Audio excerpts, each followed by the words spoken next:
ఎన్నికల వాగ్దానంలో ముస్లిం మైనార్టీకి ఇచ్చినటువంటి ఒక్క వాగ్దానం కూడా నెరవేర్చలేని పరిస్థితి ఉంది. 50 సంవత్సరాల దాటిన ముస్లిం మైనార్టీకి పెన్షన్ అన్నారు, ఎవరికి రాలేదు. బడ్జెట్లో కూడా పెట్టలేదు.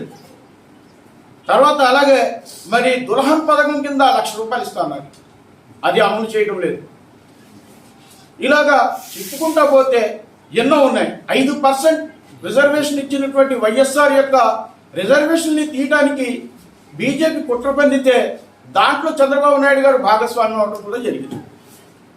కనుక మరి ప్రజలందరూ కూడా ఈ కూటమి ప్రభుత్వం వచ్చిన సంవత్సర కాలంలో కూడా తమ యొక్క వాగ్దానాలు నిలబెట్టుకోలేక డైవర్ట్ పాలిటిక్స్ అనేది వ్యక్తిగతంగా వెళ్ళడం జరుగుతుంది.